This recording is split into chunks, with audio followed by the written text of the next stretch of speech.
Assalamualaikum warahmatullahi wabarakatuh.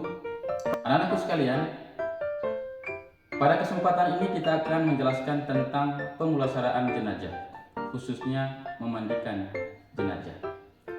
Namun sebelumnya, Ustadz perlu menjelaskan bahwa jenazah adalah mayit, orang yang meninggal dunia. Hukumnya dalam memandikan jenazah fardu kifayah. Adapun kewajiban kita sebagai muslim terhadap muslim lainnya ketika meninggal dunia, ada 4 hal. Yang pertama adalah memandikan jenazah. Yang kedua adalah mengkafani jenazah. Yang ketiga adalah menyolatkan jenazah. Dan yang keempat adalah menguburkan jenazah. Nah, anak-anakku sekalian, selanjutnya adalah syarat-syarat mayit yang wajib dimandikan. Nah, adapun syarat-syaratnya yang pertama adalah seorang muslim. Yang kedua adalah ada sebagian tubuh yang dapat dimandikan. Dan yang ketiga adalah bukan bayi yang keguguran atau bayi yang lahir dalam keadaan meninggal dunia. Dan yang keempat adalah mayat yang bukan mati syahid. Nah, adapun syarat bagi orang yang memandikan jenazah, yang pertama adalah muslim, berakal dan balik. Yang kedua adalah niat untuk memandikan jenazah. Yang ketiga adalah jujur dan soleh. Yang keempat adalah amanah dan tahu secara hukum tata cara memandikan jenazah. Sehingga ketika dalam memandikan jenazah dan menemukan aib, orang yang memandikan jenazah ini tidak akan menyebarkan kemana-mana. Nah, selanjutnya anak-anak sekalian adalah orang yang memandikan jenazah. Jika jenazahnya itu laki-laki, maka yang berhak untuk memandikannya adalah yang pertama itu adalah orang yang telah diwasiatkan oleh si mayit. Ketika si mayit ini dulu waktu hidup, dia memberikan wasiat kepada seseorang untuk memandikan. Itu yang pertama. Yang kedua adalah bapak atau kakeknya atau keluarga yang paling terdekat dari si mayit laki-laki. Yang ketiga adalah istrinya. Jika mayit itu perempuan, maka yang berhak untuk memandikannya anakku sekalian yang pertama itu adalah ibunya atau neneknya atau keluarga yang paling terdekat dari si mayit perempuan. Dan yang berikut adalah suami. Nah, anak-anakku sekalian, adapun hal-hal yang perlu dipersiapkan dalam memandikan jenazah ini, yang pertama adalah kita siapkan meja sebagai tempat untuk memandikan jenazah. Nah, meja ini di bawahnya kita kasih bolong-bolong. Tujuannya nanti adalah supaya kotoran-kotoran yang melekat pada tubuh ya si mayit ini mudah nanti keluar lewat bolong-bolong itu ketika kita mengguyurkan dengan air. Lalu yang kedua adalah ember sebagai wadah tempat penyimpanan air. Yang ketiga adalah gayung. Gayung ini kita gunakannya nanti untuk mengambil air dari ember tadi untuk menyiram kepada si mayit. Yang keempat adalah kita persiapkan kapas. Yang kelima adalah cotton bed. Kita perlu persiapkan cotton bed ini. Tujuannya nanti adalah untuk membersihkan kotoran-kotoran yang ada pada gigi, pada lubang hidung, dan juga pada lubang telinga atau jari-jari yang kotor, baik jari tangan maupun jari kaki. Lalu yang berikut yang kita persiapkan adalah kapur barus. Kapur barus kita haluskan terlebih dahulu dan dicampur dengan air. Yang berikut adalah daun bidara.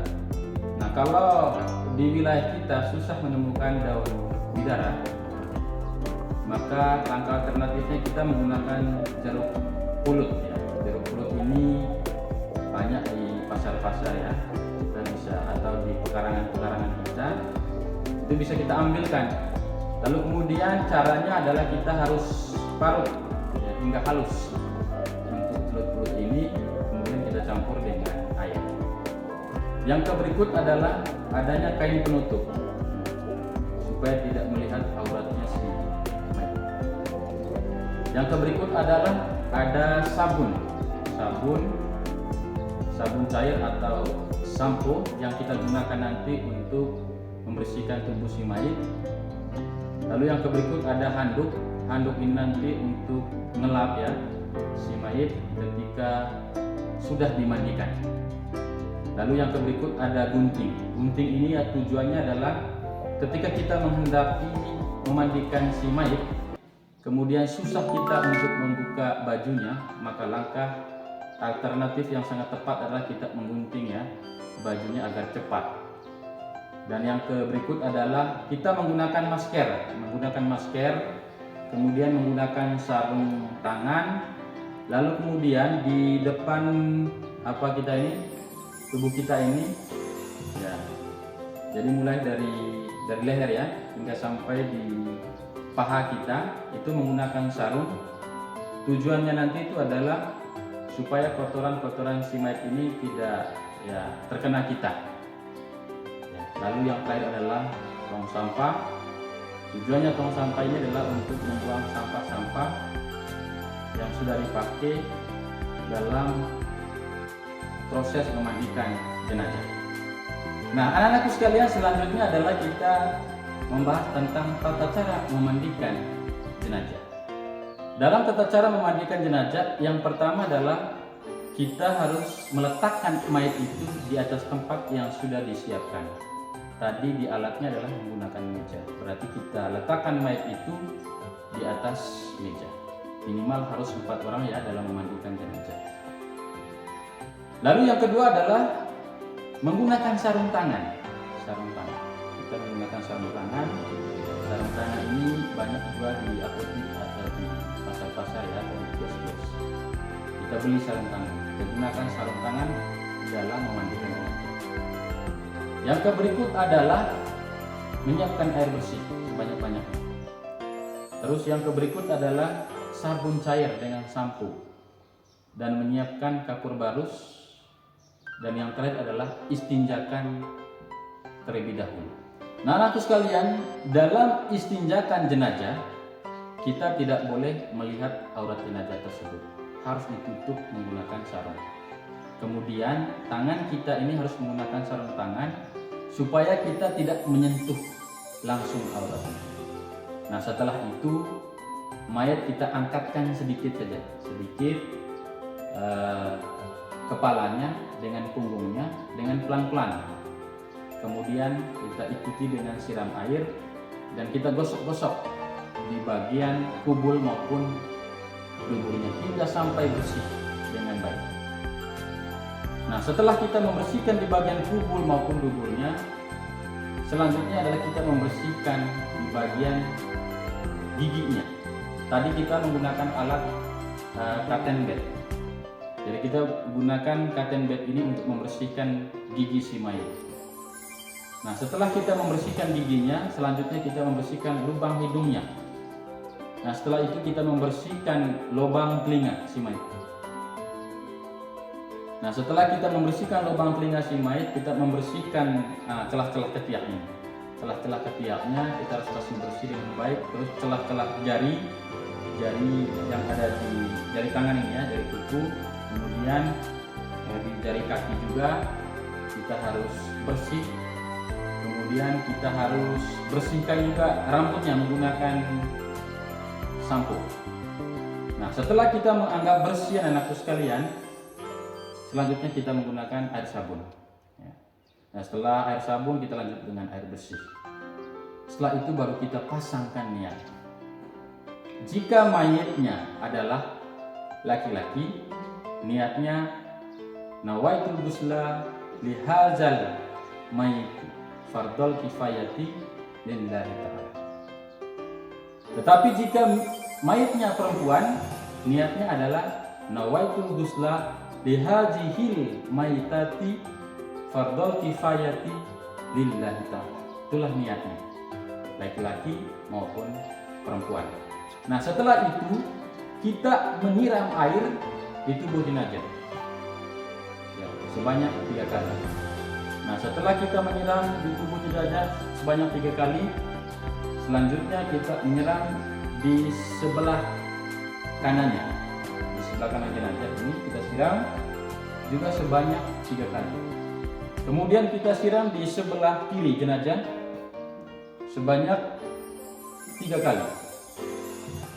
Lalu kemudian kita miringkan jenazah ini ke sebelah kiri ya. Ke sebelah kiri kita miringkan jenazah ini ke sebelah kiri. Kemudian kita siram di belakang punggung jenazah bagian kanannya. Itu sebanyak 3 kali.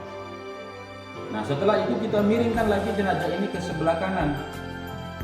Lalu kemudian kita siramkan di belakang punggung jenazah ini bagian kiri sebanyak 3 kali. Setelah itu kita siram lagi tubuh jenazah ini dari kepalanya hingga sampai kaki sebanyak 3 kali. Nah, setelah itu anakku sekalian, kemudian kita gosok dengan menggunakan air sabun. Gosok badannya, lalu kemudian kita sampo kepalanya hingga sampai bersih. Lalu kemudian kita bersihkan badannya maupun kepalanya dengan menggunakan sabun dan sabun. Nah, setelah kita menganggap bersih semuanya, maka dilanjutkan dengan menyiram air yang tercampur dengan kapur halus. Ya, kemudian selanjutnya kita menyiram air yang tercampur dengan daun bidara. Nah, kalau tidak ada daun bidara tadi bisa menggunakan jeruk purut, kita siram juga sebanyak 3 kali. Apa tujuannya anakku sekalian? Supaya ya, terhindar dari kerumunan binatang-binatang ya seperti semut. Nah, anakku sekalian, selanjutnya kita akan melakukan wudu kepada jenazah tersebut. Dalam melakukan wudu kepada jenazah sama seperti yang kita lakukan ketika kita dalam keadaan hidup.